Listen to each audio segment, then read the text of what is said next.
Speaker साहब, मेरा कोई किसी से लड़ाई नहीं है। मैं पहले दिन से जब यहाँ आया हूं, तकरीर भी करने दी मुझे, जब मैं बात करता हूं शोर मचता है, गलत बातें करती है, मेरी किसी से कोई लड़ाई है?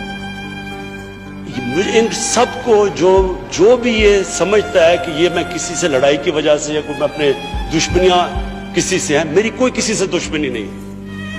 मैं आज आपके सामने कह रहा हूं कि अगर पाकिस्तान के अंदर, हमारे मुल्क में अगर सही माने में अकाउंटेबिलिटी प्रोसेस ना चला, हम किसी सूरत इतना पैसा नहीं इकट्ठा कर सकते अपने बच्चों को तालीम देने के लिए, सेहत उनके इलाज करने के लिए, अस्पताल ठीक करने के लिए, हम आगे बढ़ ही नहीं सकते। जब एलीट करप्शन पे लगी हुई है, वो आप कैसे समझते हैं वो मुल्क तरक्की करेगा? हम जब आप किसी के ऊपर केस होता है वो कहते हैं जी पॉलिटिकल विक्टिमाइजेशन है।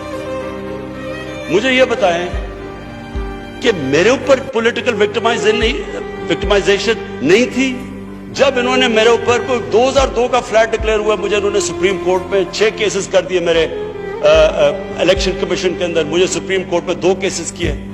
क्या मैंने कहा कि कभी मैंने कहा विक्टिमाइजेशन है?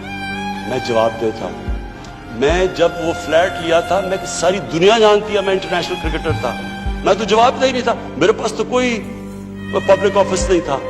उसके बावजूद 10 महीने में स्पीकर साहब, जो मेरे से सुप्रीम कोर्ट ने जवाब मांगे मैंने दिए।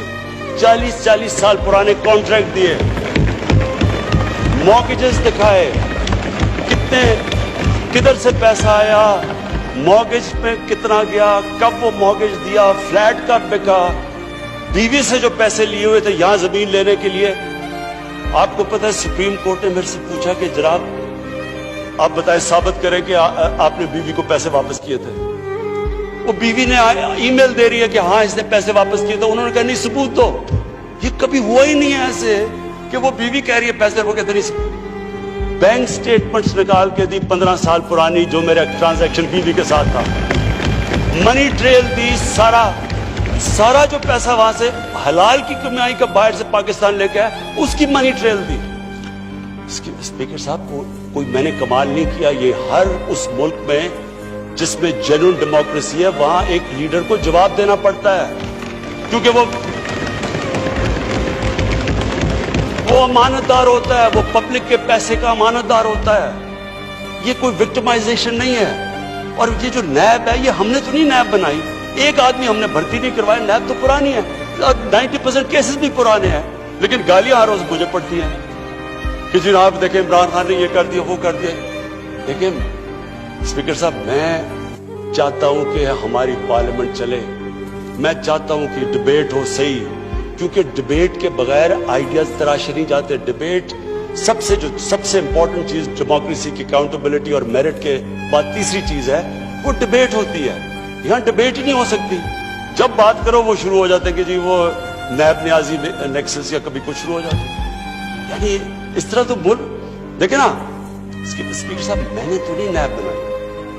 पॉइंट ये है कि क्या फंडामेंटल प्रिंसिपल ये है, क्या हमारे जो इक़्तिदार में लोग रहते हैं वो जवाब देना चाहते हैं अपनी वेल्थ का या नहीं देना चाहते? और अगर वो नहीं देना चाहते तो बाकी क्यों देंगे? आप जो कल्चर होता है वो ऊपर से सेट होता है। वो कहते हैं fish rots from the top. जब ऊपर से खराब होता है तो सारा माशरा नीचे तक तबाह हो जाता है। करप्शन का स्पीकर साहब नंबर 1 प्रॉब्लम ये होता है कि मुल्क में जो पैसा ह्यूमन डेवलपमेंट में जाना होता है वो लोगों की जेबों में चला जाता है। नंबर 2 प्रॉब्लम ये होता है क्योंकि चोरी का पैसा होता है वो मुल्क में नहीं आप रख सकते, वो आपको मुल्क से बाहर भेजना पड़ता है। तो मैं सिर्फ ये कंक्लूड करता हूँ स्पीकर साहब, मैं अपनी ऑपोजिशन से बड़े रिस्पेक्ट से कहना चाहता हूँ, मेरी कोई किसी से दुश्मनी नहीं है, ना मैं कुछ बदला लेना चाहता हूँ।